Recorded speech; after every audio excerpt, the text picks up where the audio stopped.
This is Max Bredos. Hello. And we are into match day 5 of the Champions League.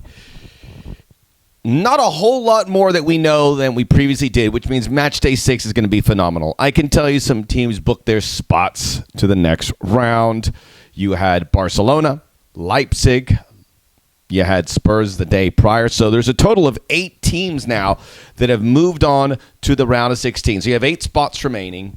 And then obviously the Europa League. So match day 6, which is December 10th, or 11th, or December 9th, 10th, is going to be spectacular. So what could we talk about? Well, there are a few things. There were some great performances. There were a lot of goals, and we'll get to some of those things here shortly. I will start with the moment that moved me the most, and it was the best game that I have seen in this year's Champions League.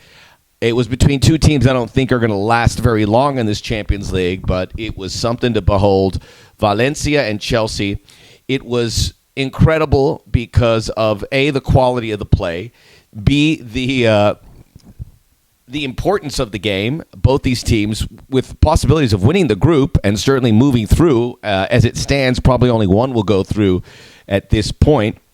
And then also the incidents. There were so many incidents that sort of kept you on your toes. So it was fantastic. When you see some games and you're rating them, it has to be, you got to have things that are away from the normal. And there were penalty decisions. There were some replay reviews. There was also peculiar misses that I think you would have to ask. And there's also got to be equilibrium between the 2 teams. We had that. There was even possession, 50-50. Valencia, 18 shots. Chelsea, 16 shots. Both had 6 shots on goals. Valencia had 3 yellows, 4 yellows, 3 saves, 4 saves. It was right down the middle with everything. But when I'm watching it and I see the flow of play, it is like a movie. It felt like a movie. It felt like a symphony, the way touches were being made. And you always felt there was more. There were 4 goals in it. There probably should have been 6 or 7. In the end, it was 2-2. Great for Christian Pulisic. He scores again. The American is selling shirts for Chelsea and doing so much more. We're very proud of him over here. Chelsea is a team building for next season, but it looks like they're going to make the Champions League round of 16. Again, they're very flawed as it stands, but they have to get the result against Lille, and Lille's been very poor, so I think they should get through. So some interesting developments there. That was the game of the round. The game that was supposed to be the game of the round was Real Madrid and PSG at the Bernabeu. PSG untouched in this competition, 4 wins out of 4, going to Real Madrid. The return of Neymar. Neymar was there. He was on the bench. Cavani was on the bench. So this is PSG fully loaded. And they didn't look really good. It was, in fact, the best I think I've seen Real Madrid play all season. They made PSG look like Leganés. They were running all over them. Chances, so many good performances. Fede Valverde is the real deal, Holyfield. Karim Benzema was electrifying. Guys coming on the bench. Toni Kroos, everything was good. Real Madrid took a 2-zip lead. Probably should have been more. Keylor Navas, hats off to you. And then a peculiar thing happened. 2 really undeserving goals from PSG, where Real Madrid put their guard down. And what does that tell me? That if you played as poorly as PSG looked in this game and you still get a point in Madrid, you're a really good team. There are some concerns for PSG in the big picture. I think they have to figure out how they use Neymar. We know Neymar has made no secret he wants to get out of there. But he also sees the value of being with a team that has ambition and has a possibility of doing very well. I think this is the best equipped PSG team we have seen in this recent run under Qatari ownership. Thomas Tuchel is a bit of a unknown quantity for me, but it's a big job. Mauro Icardi has proven to be great. Angel Di Maria has dipped his toe in the fountain of youth. And then you have Kylian Mbappe, who has just continued to excel and progress as one of the best players in the world. PSG are through, and Real Madrid will be second in that group. So that's the way you stand. It could have been a lot different if Real Madrid hung on. So hats off to PSG for what they were able to do. Great performances. Robert Lewandowski. I've never really given him his due. And I'm still reluctant to go all in board where people start saying he is the greatest. And, who cares if he gets his due? He's happy. People like, if you don't recognize that Robert Lewandowski is the best forward in the world, then you're just an idiot. You see on Twitter these things like, everyone relax. He is exceptional. He scored 4 goals in 16 games. He scored 4 goals in 16 minutes in a huge win over Red Star, 6-0. Could have scored more, actually, when it was watching the game. He had a couple good chances in the first half that did not get converted. He has really put Bayern Munich in a wonderful spot, and he looks as good as he's looked ever. So, with some of these strikers, Benzema and Lewandowski, we were really treated in match day 5. All right, I don't want to bury the lead. Of course, it was the first Champions League with Jose Mourinho in charge of Tottenham Hotspur.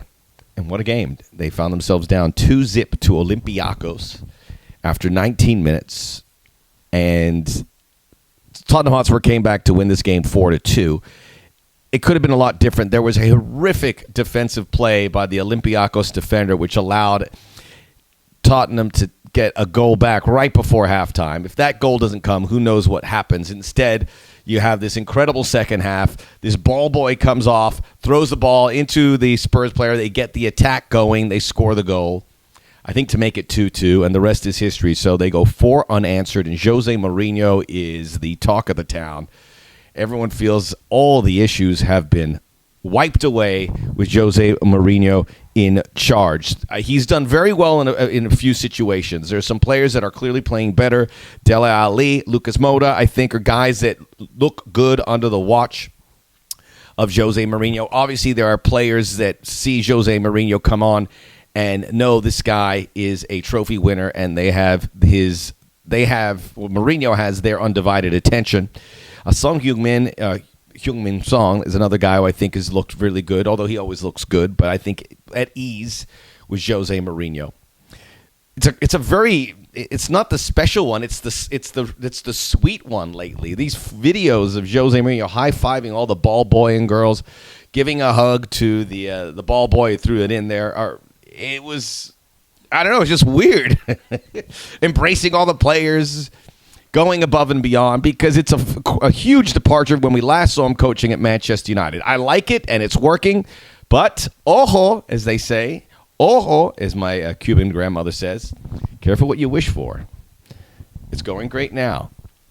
Tottenham Hotspur through to the round of 16, but we shall see what happens. I don't think it will last, but so far so good. The new coach, Rub, is going very well. All right, really quickly, I'm going to give you my top 5 teams. This is just how they have performed in the Champions League. One thing you'll see, there is not much separating these squads right now. Like 1 through 10, it's a very small margin between them. Is there a favorite? I don't know. I said Manchester City and Liverpool coming in. Both those teams look flawed. Liverpool would never want to see Napoli again, as they've had all sorts of issues with them. And Manchester City, struggling along. Shakhtar Donetsk didn't look great, even though they moved through. And they've stubbed their toe many times through the season. So keep in mind there's not a big gap here. So let's start at number 5. I'll put Manchester City just in front of Ajax, just in front of Liverpool. So those two teams are not in 1 through 4. Number 4, by the way, Liverpool I put in there, play Salzburg. I mentioned Christian Pulisic. Salzburg win the game unless they give up a lot of away goals. Salzburg win 1-0, 2-1, 3-2, or anything in between there. And they will jump Liverpool, the reigning champs, and move in. So Salzburg's been a great story, coached by an American. And we're very proud of Jesse Marsch. All right, number 5, Manchester City. Number 4, Barcelona. Yes, 700 games for Lionel Messi. He and Luis Suarez are making beautiful music together, but they've only scored 7 goals in 5 games, which isn't great. But they've been in a tough group. They had to play, they'll play Inter twice, Dortmund twice, and with that group, to finish on top, you have to give them a salute. So they're number 4. Number 3, Juventus, who had the best goal of round 5 thanks to Paulo Dybala. Unbelievable short angle free kick from a very acute spot. Juventus 4 wins a tie, so they're undefeated after 5 games. PSG, I will keep at number 2, even though they did not look great. even though they have a predicament with Neymar. They could drop very quickly in here, but I think they have been rock solid. And number one is easy. It's Bayern Munich. They've had issues in the league, but in Champions League, they have been irresistible. 21 goals scored, 5 wins out of 5, the only perfect team. All right, we'll see you for match day 6. A reminder to subscribe to my YouTube page. Max Bredos will be here heading towards the business end of the Champions League. Have a great Thanksgiving for all those in the United States, and everywhere else, just have a great weekend.